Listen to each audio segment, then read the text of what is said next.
Okay, hello everybody and welcome to another episode of Let's Talk About. This is me, Amin. And this is Alex. And in this episode, we're going to talk about the iPhone 12. Obviously, that's big news in technology. This month, Apple released 4 new iPhone variants: the iPhone 12 mini, the iPhone 12, the iPhone 12 Pro, and the iPhone 12 Max. Okay, to say, so my perception of all this is pretty much expected, but to say that kind of like undercuts what this means when it comes to iPhone. It's actually a big deal that Apple is launching all these variants of the new iPhone. It's a big deal because it supports 5G and there's a lot of new stuff that they put in, and it makes the iPhone so much better. Without the risk of me sounding like I'm a fanboy, I think Apple has made a lot of steps in the right direction with the new iPhone 12. Even when it comes to pricing it, if I dare say so myself. But before we go into all the details about the iPhone 12, let's get down to the specs, and then we're going to break it down. We're going to talk about how, what new technologies are available in the phone, whether the camera is good or not, and we're going to talk about this big deal about the MagSafe making a comeback into Apple's ecosystem because they removed it from the MacBooks, I think a few years back, and then now it's back. And then we're going to talk about which iPhone 12 should you get, because if I'm not mistaken, with the launch of the iPhone 12, the range of iPhones available for the consumer to buy is the most that Apple has ever presented in the market. So you have the iPhone SE, the iPhone XR, the iPhone 11, and then the iPhone 12, and that range. So there's like 7 different iPhones you can choose from, and this is a big deal. So let's get into the details. Okay, let's go into the specs. Okay, let's talk about the iPhone 12 mini first. Yeah, so the iPhone 12 mini, I think this is the first time that Apple has really made like a proper compact flagship smartphone. So like the name suggests, it's a smaller version of the iPhone 12. So the iPhone 12 mini comes in with a 5.4-inch screen. So the overall footprint is much smaller than the iPhone SE, and that's because it has the same all-screen display, it's edge to edge. You don't get the forehead and chin. And it runs on the same flagship processor, which is the new Apple A14 Bionic.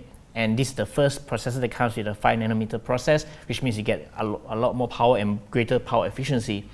And the iPhone 12 mini and iPhone 12, okay, apart from the processor, the biggest change which I think Apple has made, has done really well is the display.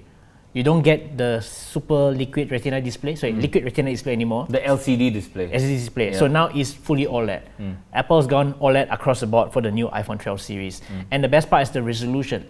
Because back then, with the iPhone XR and the iPhone 11, you get like the 720p plus kind of display. So now it's full HD at least. So this is great because now you finally get a really good premium built phone, a small size, a very powerful processor, and now a pretty good screen. So no complaints in the display there.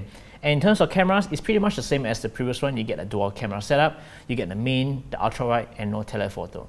But this time, Apple has made some difference in the main camera. So in terms of the aperture size, the lens, right, it's now f1.6. So that gives you better low light photography. And right now, you like night mode, it's available across the board. You get it on all cameras, including the selfie camera and ultra wide. You can do night mode across the board.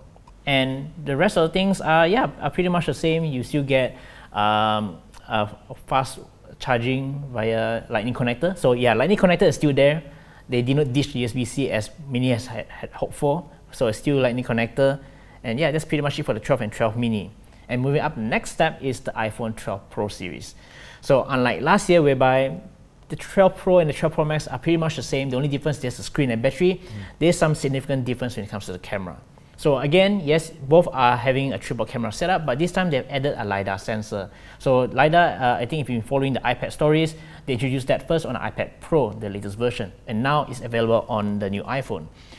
And apart of offering more AR applications, the new Lidar sensor actually helps in photography as well. So that helps in ensuring a more precise and faster autofocus, especially in low light. So during the presentation, Apple says that this can help autofocus in low light up to 6 times faster, and that's great. And of course, another thing is that the main camera is different as well. So Apple has always included OIS across the board for these main cameras. But for the Pro Max, Apple, not only they increased the size of the sensor, they didn't mention the size of it, but they say it's 1.7 microns. It's bigger than the typical 1.4 on the regular Pro. But instead of OIS, they have fitted a sensor shift OIS. So essentially, it's like the sensor is actually moving to compensate for the hand shakiness. So that claims to provide better steady shots when you shoot photos and videos. Yeah. Okay, so for the sensor shift, so previously with OIS, it's the lens that moves to compensate for your movement and stuff like that. But another level of that is the sensor itself can move. So I think Apple is the only phone manufacturer that has what we call in-body stabilization, where the sensor itself moves. I'm not sure about that, but I feel like they are the only one. We might need to check on that. I think the closest one would be the Vivo X50, but that's like a gimbal-like stabilization. So I'm not sure whether is it the exact same mechanism. But if they say it's gimbal-like, again, it might be a combination of both, maybe. Just the lens, I'm not sure. But okay, let's not dwell into that. I think Apple has packed like a very decent set of specs for the range of the iPhone 12, and it makes it very easy for you to choose between which one you want. The iPhone 12 mini, for example, a lot of people come to me, a lot of especially lady iPhone users, and they said, I like my iPhone SE, the old one. iPhone 8 or iPhone 7 yeah, especially. the size of the iPhone 5, I think. With the 4.5-inch display. 4-inch screen. Yeah, the 4-inch screen. So they like it because they say that I can go to the top corner of the display without having to hold it with my other hand. And I think Apple has nailed this right in the bullseye with the iPhone 12 mini, because a lot of people who are still on the 5, who are still on the SE, is gonna just jump to the iPhone 12 mini, and it's very easy to choose that one because across the board all the iPhone 12s are running a 14 processor, the latest processor Apple makes, and it runs on the 5 nanometer processing, which is the first and only mobile phone processor that does that at the moment. The closest competitor is running what, 7 Newton nanometer processing. And then the cameras are the same. The experience across the board, even if you're buying the iPhone, the older iPhone, is all the same because all of them are running iOS 14. So it's either you want like a really small one, the iPhone mini, where you can use it single-handedly. You want a slightly bigger one, the iPhone 12 without the mini. Same camera, same specs and everything. Maybe the battery is slightly different. Yeah, the difference will be the display and battery. Yeah, and then after that you want to go to the Pro series. You get the Pro and the bigger display, and the Pro Max. Obviously the difference is in terms of pricing, so we'll talk about pricing a little bit later. What I want to talk about is what's not available in the new iPhone. So a lot of people are like saying, I'm not going to buy it because it doesn't have 120 hertz display. Okay, so what, I mean, I don't know. I'm just gonna go out and say, I said it in a lot of episodes before. I don't really care for 120 hertz. And correct me if I'm wrong. Not a lot of games run 120 hertz. I think no games run 120 hertz on mobile. At most, you get 90 hertz. I don't see the need, but a lot of people, I think Rory will come in and say, you like the scrolling, it feels more snappy, it feels faster.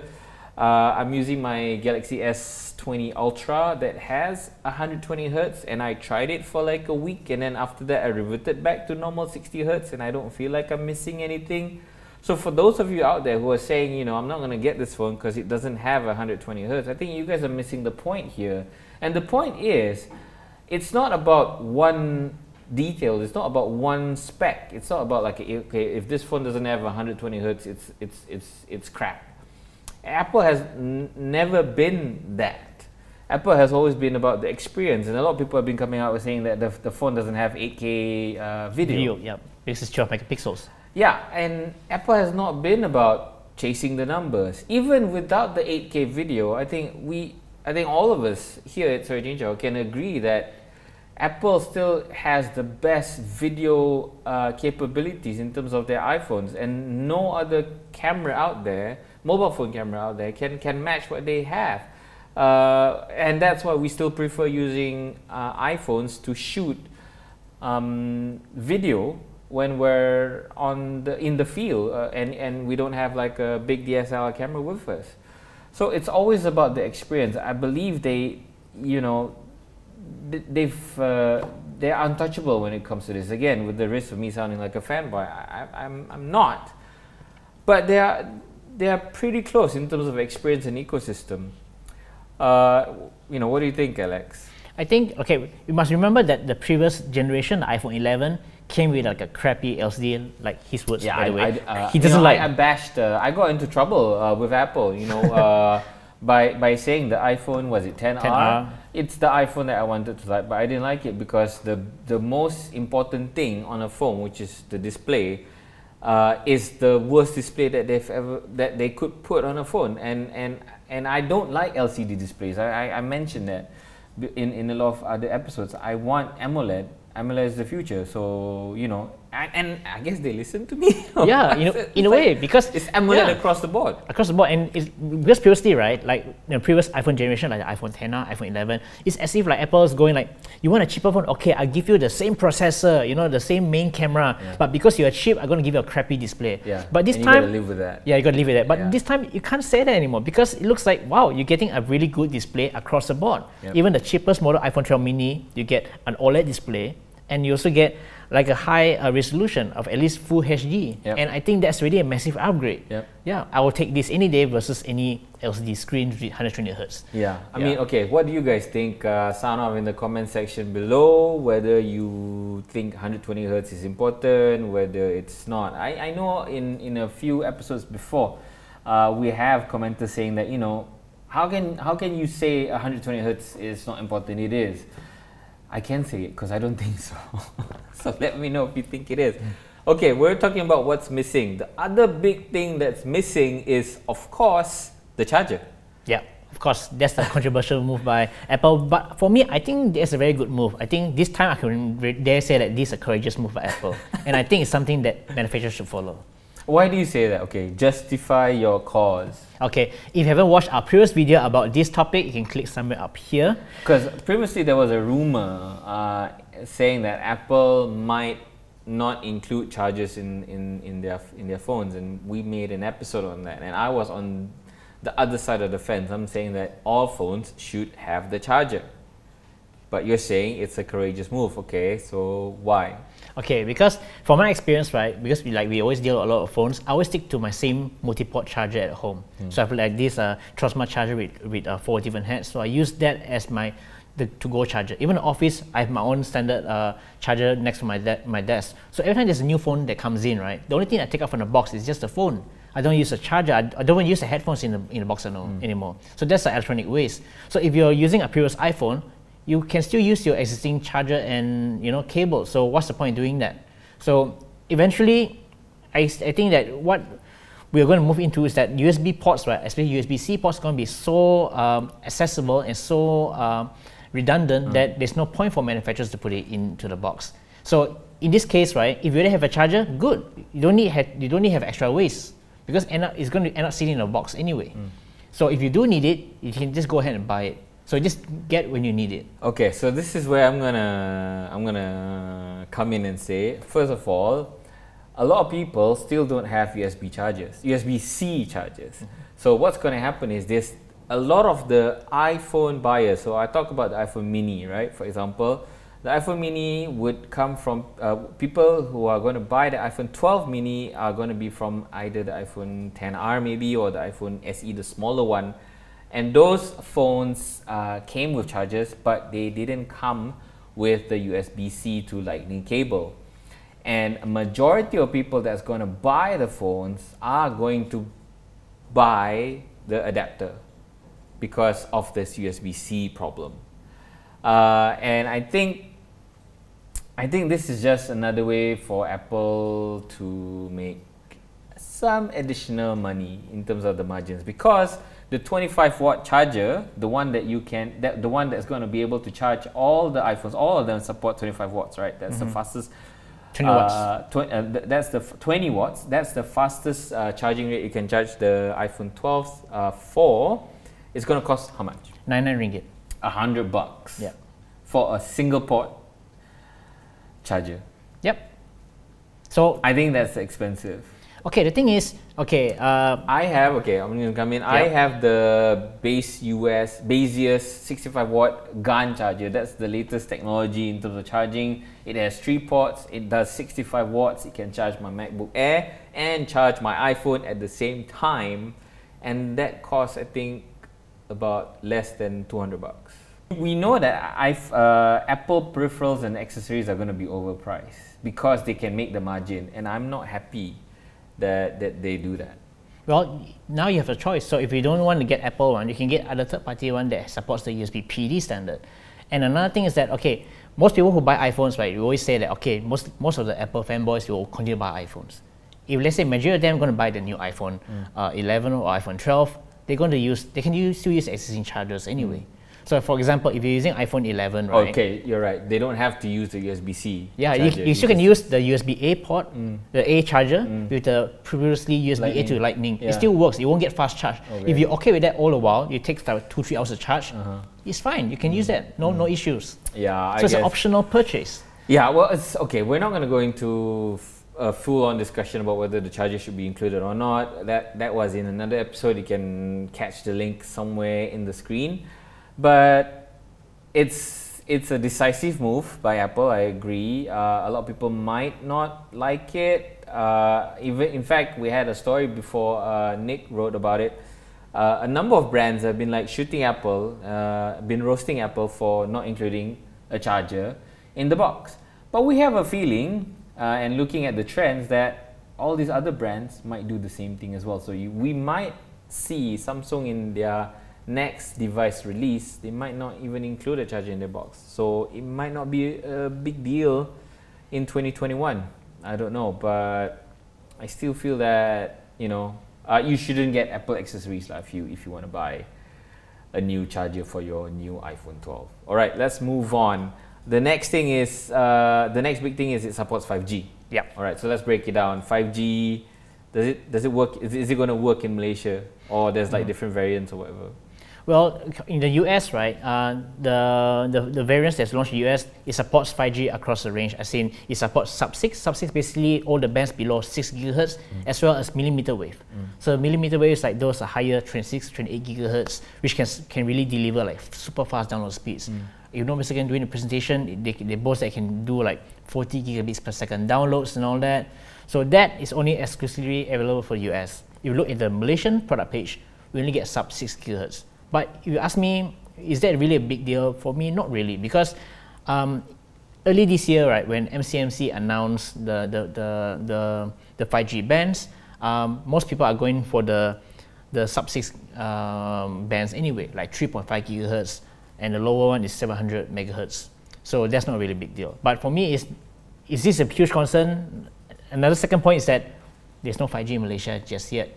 Well, there's no commercially available 5G network in Malaysia. There are a number of test networks. I think there are a few in Langkawi. There's some in Subang. There's one in Berjaya Times Square that's run by U-Mobile.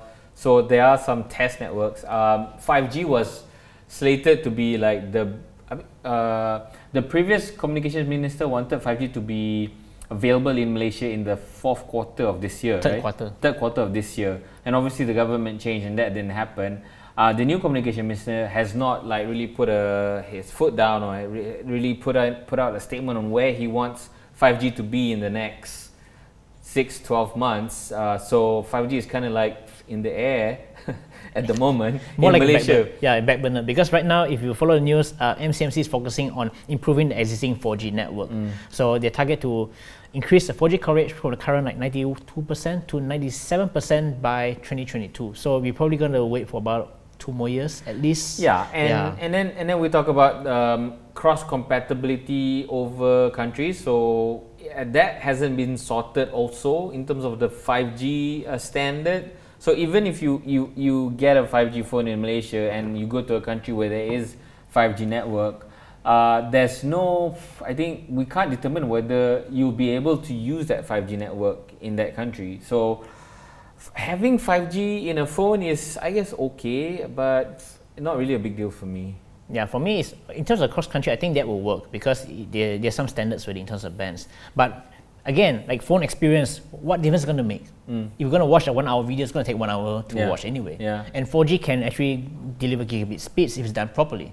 So I guess it's best for our telcos to improve the existing network first before we even start talking about 5G. Yeah, you talk about, you know, mobile network accessibility, you know, the story of Viviona and stuff like that. You know, that's more important than outright speed. Being able to access is more important than being able to have like really big speeds, but only in the cities. So, you know, 5G is not really a big deal. Other than that, MagSafe. Yeah, we're going to talk about the MagSafe thing. I think it's a brilliant idea. It's brilliant because it's so simple, but nobody else is doing it. It's like, how come? And it's the only reason why, well, at least for me, I don't use wireless chargers, because every time you have it on the charging plate and you want to use your phone for messaging or for calls, you have to take it off the plate. And I don't like charging my phone that way. I like to charge my phone in one straight stint to a level that I'm comfortable with, then I take it away. So with current wireless chargers, that's not MagSafe. You can't do that. But with the MagSafe charger, you can. Yeah. So for those who can't imagine how MagSafe look like, so imagine the Apple Watch charger, but a bigger size that's latched behind your iPhone. That's connected magnetically to the iPhone 12. Yeah. And here's the thing: the wireless charging speed has been doubled as well. So it can support 15-watt wireless charging, but this only works if you have the MagSafe charger. So Apple being Apple again, there's no reason why they can't allow you to experience, because current wireless charging standards support, I think, up to over 15 watts. Yeah, there's 20-30 watts out in the market as well, but Qi standard, that's available. And Apple, the fastest wireless charging that they can accept is 15 watts. So if you have a wireless charging plate that can push out 15 watts, there's no reason for Apple not to allow you to receive the total 15 watts. But they're doing that, and they only allow 15 watts on the MagSafe charger, because I don't know but in the presentation, I don't know if you saw it, there's like a magnetic sensor. So I feel that we can cheat that sensor. If you have a charging plate, we have to try it out when we get the phone.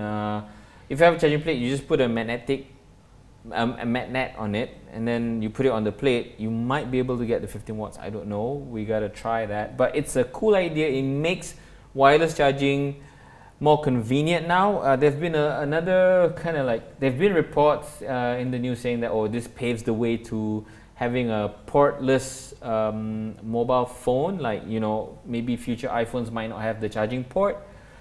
I don't know, that's very speculative. I, for now, still like to have the option of charging using a cable. The only time I would really consider charging my phone using wireless charging is if my phone is wet, because the USB port doesn't work. So kudos to Apple for doing this MagSafe thing. It's gonna, do you know how much it's gonna cost, the charger? 179 ringgit. Well, Apple being Apple, but I'm pretty sure there'll be cheaper MFI versions out there soon. But like 179 ringgit for a 15 watt charger? No, thank you. 15 watt is slow, okay? To be really blunt. It's only like 80 ringgit more than the 99 ringgit charger. Only 80 ringgit more. You're gonna spend 3,000 bucks on a 4,000 bucks on a phone. Come on, 99 ringgit is like not much. Well, because you don't have an option. So, okay. What else? You mentioned about FaceTime. There's now 1080p FaceTime across the board. So previously there was only what, 720p or 480, whatever it is. Yeah, I believe maybe 720p. They didn't specify exactly, but now they put in bracket 1080p FaceTime HD. So that's better. And yeah, go ahead. And also another thing is that they added support is Adobe Vision Hdr. So instead of increasing the resolution beyond 4K, because right now it still shoots 4K up to frames per second, but now it has support for Adobe Vision Hdr, so that apparently give you like cinema quality kind of videos. They've been banging that a lot. If you watch the iPhone 12 videos, it's all about taking, you know, Hollywood type of shots. And according to Apple, this is the first and only device where you can shoot, edit, view, and share Adobe Vision Hdr content. I don't really, again, this is like the 120 Hz thing. I don't really care. It's a mobile device. Probably the thing that you won't feel, but it makes a lot of difference, is the amount of RAM. So according to 9to5 Mac, so they found out through some lines of codes, they found out that the iPhone 12 Pro series now comes with 6 gigs of RAM. That's the most you can get over an iPhone ever. Because previously on iPhone 11 you get 4 gigs across, but now for the Pro version you get 6 gigs. So that's a lot of RAM. So why is this important? I think this will make a difference when it comes to video editing, because when you edit video, especially HDR content, I think you need all the RAM you need. But for the other two models like the 12 mini and 12, you still get 4 gigs of RAM. Yeah, well, for me, I've never felt like performance is lacking in an iPhone. I guess it's because the iOS 14 is really very well optimized, and the developers for iOS 14, well, for iOS in general, they really know how to hide or like make it like unnoticed if things are lagging. So when you are running a process, it only focuses on what you are doing right now. Everything else like really stops. When you're watching video, everything else stops. It saves battery. It's interesting. Well, 6 gigs of RAM, and RAM usually takes up, aside from display, RAM is the other thing that takes up a lot of battery power. So it's interesting to see how Apple is going to be able to manage the display and the RAM to give you a decent battery life, because you know you're going to expect decent battery life when it comes to iPhone. iPhones are very well known for that. At least the bigger ones. The smaller ones, not so much. But you know, with the bigger devices, you get the bigger display and the bigger battery. So that's another reason why you might want to invest in the bigger iPhones. Apple in general, in their presentations, they've never talked about RAM. They've never talked about battery size. Because I feel they kind of like have a standard in terms of like, okay, this is how I want my users to experience my device, and to a certain degree, they've kind of matched that standard. So if you're from an older iPhone, not so old lah. So if you're from like maybe an iPhone 11 or an iPhone 10 or even the 10R. You're gonna expect like pretty much the same battery life, so about 1.5 days, maybe 2 days, maybe never got 2 days, but 1.5 days is pretty much okay. I'm gonna come back to the HDR and Adobe whatever stuff. Like for me, it's not a big deal because at the end of the day, this is a mobile phone. It's the biggest iPhone 12 you can get, a 6.7 inch. That's about the size of a Galaxy Note 20. Into the screen quite size. Close. Yeah, because that's 6.9. This 6.9. This is the biggest screen. Yeah, ever. This is the biggest ever on an iPhone. But when it comes to watching movies and videos, I always go back to my Samsung because I feel that my Samsung has a better dynamics in terms of brightness, and the darkness is also better. You can see more things inside the dark areas compared to the iPhone. The speakers, okay, maybe the iPhones are better in general, but when it comes to watching Netflix and stuff, I always come back to my Samsung. So I don't really care so much with this Dolby, and I think most people don't, because you know we're all like fast editors. We just shoot. We kind of like, the most that we would edit would be like, okay, let's make it shorter because I only want this part. You're not for the most part going to put like layers. You're not going to for the most part going to be putting different clips into the video. You're not. Let's face it. But don't diss them yet, man, because a lot of new content creators, right, they shoot and edit right from their phone. Like, they do. I mean, yeah, I'm not Vision saying content creators don't do that, and yeah, this is a great tool for content creators. But for a lot of people, like, okay, if I'm gonna go out and buy the iPhone, I'm gonna buy the 11 Pro Max because it's the biggest screen, and 12 Pro Max. The 12 Pro Max is the biggest screen. I need that screen size, yes. But am I gonna buy it because I'm a content creator? No. I mean, okay lah. No, I'm not, because I'm not gonna do the edits there. But content creators, yeah, sure, go for it. Colors, blue is across the board.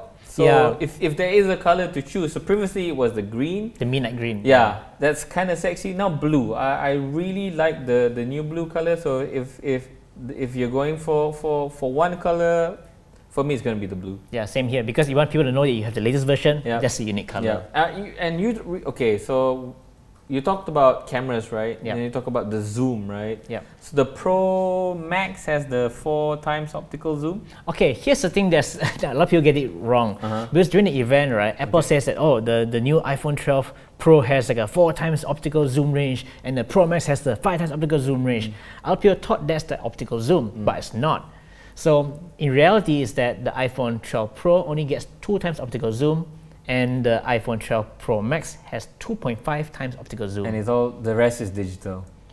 Sorry? Was that the 4x? So how they calculate 4x is from the ultra wide angle. So zoom out 2, zoom in 2. So that's 2, 2, 4. So zoom out 2, zoom in 2.5. 5. Yeah, that's okay. So that's the thing. I still, that's like a bad habit for Apple, you know, when they claim something, right, they really like, you know, go all out to say things, but it's not actually the actual thing. For example, the iPhone 12 mini. So the marketing says it's the smallest, Lightest, thinnest and lightest 5G phone out there. It is the smallest. Yep. I don't think it's the thinnest. It is. Really? Yeah. Okay. I don't think it's the lightest. Yeah, it is. Okay, then the marketing is correct lah. Yeah, because before that, right, the previous brand that claimed to have the thinnest and lightest 5G phone was Vivo with the Vivo X50, and that came with a 6.5-inch screen, and that weighed 175 grams. But the 12 mini is 135 grams. 135. I can't remember a phone that light. Yeah. 135. That's pretty light. I think there's going to be a lot of sacrifice in terms of battery. Yes, definitely. Yeah. It's probably the only 5G phone that has less than 3000 mAh battery. Probably. Yeah. Apple doesn't reveal the numbers, but I'm pretty sure a teardown will reveal that soon. But look at the size of that phone, you don't expect a huge battery inside. Yeah, so don't expect great battery life. Probably maybe one day maximum. By sunset. And then you talk about, what's this Pro RAW? Oh yeah, that's a new feature. You don't get it out of the box yet. It's going to be released later. So what is this Pro RAW? So basically, it's a feature whereby it gives you the flexibility of RAW, and with the additional enhancement from its computational photography features. Yeah, there's a lot of words, but I haven't tried it out, so I don't know. I can't explain in Pro detail. RAW again, it's like 120 hertz and whatever. It's not. It's more usable. No, what I'm trying to say, like for the everyday guy, the everyday girl, the everyday people, you're not gonna. I don't know. It's not gonna be a big deal. Well, it's going to be a big deal for content creators. Yeah, it is. I'm not saying that that's not. So that's why I made it very clear for non-content creators. This Adobe Pro RAW and whatever, the Apple Pro RAW, whatever it is, not really usually. Okay, let's go into the prices, Alex. Yep. Let's start with the iPhone 12 mini. Okay, so across the board, right, the starting price remains the same as the previous generation, but there's a slight twist. So last year, the iPhone 11, which came with 6.1-inch screen, starts at 3,399 ringgit. Okay. So now that's the starting price for the iPhone 12 mini. So iPhone 12 mini starts at 3,399 ringgit. For the 64 gigs. For 64 gigs. Yep. And then you want to add additional more storage, well, it's 200 bucks extra for, it's 200 bucks extra for each step. So the 128 is going for 3,599, 256 gigs going for 4,099. And then you want a bigger phone, the 6.1-inch iPhone 12 starts at 3,899 for 64 gigs. And then you add another 200 bucks for the 128 gig. And then when you jump to 256, that's 4,599. Yeah, that's 500. Yeah, 500, sorry. 128 to 256 is 500 bucks. Yeah. And then for the Pro, remains unchanged for starting price. So the Pro starts at 4,899, the Pro Max starts at 5,299, same as last year, but this time they have doubled the base storage. So previously you get 64 gigs, so now Apple decided, for pros, you can't leave your 64 gigs. For content creators, because you're going to have a lot of videos and Pro RAW and whatever. Yeah, so that starts at 128 gigs. Yeah. And then you still get 256 and 512 gigs, and surprisingly, the larger storage options is actually cheaper than last year's model. The 256 gigs for 12 Pro is 5,399, 512 gigs is 6,299. 512? Okay, for So the it's Pro. so it's roughly about $200 cheaper than last year's iPhone 11 Pro. Yeah. And then the Pro Max? Pro Max, okay, 256 gig is going for 5799. 512 is going for 6699. So The 128 is 5299. yeah, 128 is 5299. Yeah. So, you know, we're not gonna talk about prices when it comes to Apple phones because We just they're did. gonna price it whatever they're gonna price it lah. The iPhone 12 mini is by far the most competitive in terms of pricing over whatever Android is offering. In fact, it is when it comes to the 3,399 range, we have the Samsung Galaxy S20 FE, which is probably the best bang for the buck flagship Samsung you can get right now. And it's a toss-up between getting the 3399 iPhone 12 mini or getting the 3399 iPhone Galaxy S20 FE. S20 FE. Yep. We will have an article on that. Obviously, we do not have time to discuss about that. If you want us to talk about the Galaxy S20 FE versus the iPhone 12 mini 64 gigs in detail, let us know in the comment section, and we'll be more than happy to talk about that. Okay, I think we've covered pretty much what we need to cover when it comes to the iPhone 12. Is there anything else that we're missing out? Well, at this time, sorry, go ahead. Well, just make it clear, at the time of recording, Apple has not revealed the availability details just yet. So by the time I watch this video, maybe it's out already. Yeah, maybe it's already available in the market here in Malaysia.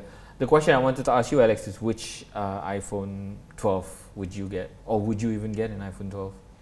Okay, for me, if I'm budget, right, if I'm on a tight budget, I'll go for the iPhone 12. If you need to buy an iPhone. You need to buy iPhone, I'll go for the iPhone 12, not the mini, because the mini is great, I like the size, but my only concern is the battery life. I got a feeling it won't last a full day.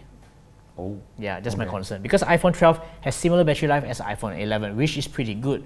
Despite having a high resolution display, it still maintains the same hours in the spec sheet. So yeah, iPhone 12. But if I really want the ultimate, the best, I go for the iPhone 12 Pro Max. But I feel that spending that much money, extra money, you don't get extra phone because the display is kind of similar. The only difference, major difference, I would say probably is the camera. Okay, so for me, for the budget conscious people, the 128 gig iPhone 12 mini is a great value for money in terms of iPhone performance and price. Performance and storage for the price. I agree, battery life is questionable. We'll have to see. Maybe the AMOLED display is going to make it better, I don't know.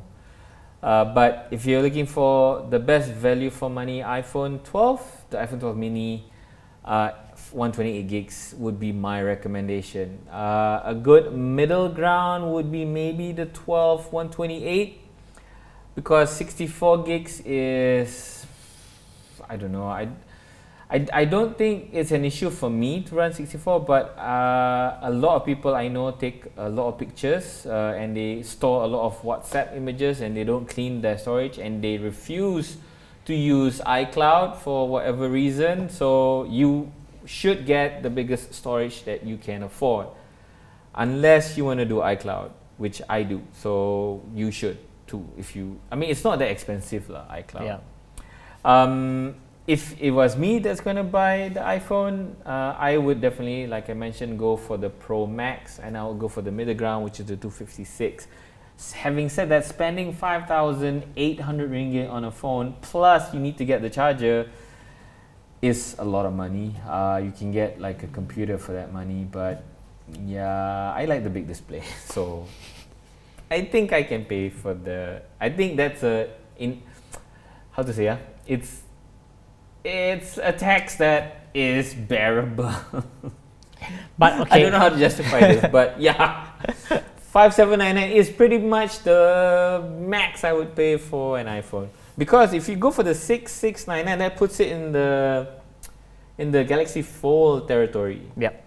And I like the Galaxy Fold because of its productivity capability, because I can fold it open and use it for checking emails and checking spreadsheets. I like that, and I don't mind paying extra for that, but not for an iPhone Pro Max, because you can't do that. You can't do those multitasking things. Yeah, you wanted to say something? Yeah, I also think that the storage profile too is a bit overkill, because I have a feeling that not many people will be able to fill it up unless you really shoot lots of videos. Yeah, I mean, I haven't filled up my iPhone 11 Pro Max, and I think it has a 256 gig storage on it. It's because, you know, I clean up my storage often and I have iCloud, so yeah. Okay, I think that's pretty much it. We've covered pretty much we need to when it comes to the iPhone 12. Okay, this is the most extensive range of iPhone available in the market right now. Like I said, they have the iPhone SE, the iPhone XR, iPhone 11, iPhone 12 mini, iPhone 12, iPhone 12 Pro, iPhone 12 Pro Max. Of course, if you're in the budget range, you might want to get the older iPhones, but we're not interested in that in this episode. Overall, at the end of the day, to sum it up, yeah, this is quite a good range of iPhones, and the iPhone mini is... Oh, one more question. Is it a worthwhile upgrade if you're from the 11? I would say yes. Why? Because of the display. The display is definitely the biggest 11 difference. Pro Max also? 11 Pro Max too? iPhone 12 Pro Max. I think for 11 Pro to iPhone 12 Pro, not really a big difference to me. Yeah, because the cameras on the iPhone 11 Pro Max is still very capable. Yep. You still can shoot 4K 60 frames per second. Yep. I don't really see there's a huge need to upgrade unless something bad happens to it. And the camera is really good. Yeah, already. it's really good. You don't really need the latest and greatest if you're happy with what you have. But I will say this: if you're on the iPhone SE, you're on the iPhone XR, and you're thinking whether you should upgrade or not, definitely, because of the display. Yep. And because of the performance. So because of the A14 chip, and of course because of the camera, you get finally ultra wide. You will enjoy it, trust me. The telephoto not so much. I don't really care about zooming in when it comes to taking pictures, but ultra wide is a really good lens to have on a camera phone. So if you're on the SE and the XR, upgrade. If you're on the 11 non-pro, you should upgrade too, right? 11, yeah, if you can. Yeah. At the time of recording, we don't have any telco plans yet. None of them have come up with anything yet. But if they do, you get the latest info and what our recommendations are on search.com. So yeah, stay tuned for that. Alright guys, I think that's pretty much it. Let us know what you think about the iPhone 12. Put them in the comment section below. I just want to remind everybody we're also available. This show is also available on podcast. So just search for Search Chow Let's Talk About on Spotify, wherever you listen to podcasts. We're available there. If you're listening to us on podcast, be sure to give us a 5-star rating, because that helps us a lot in getting more people to listen to our show. If you're watching us on YouTube, give us a thumbs up if you like the show. Please do remember to subscribe to the channel if you haven't already. We produce content and upload content all the time, and your support makes it meaningful for us. Don't forget to drop any comments, suggestions, feedback or discussions in the comment section. We'll be more than happy to read them. We engage with them, and we really like to know what you think. Okay, that's pretty much it. This is Amin from searchandchow.com. And this is Alex. And that's Let's Talk About. Thanks for watching. Catch you guys later. Bye. Bye.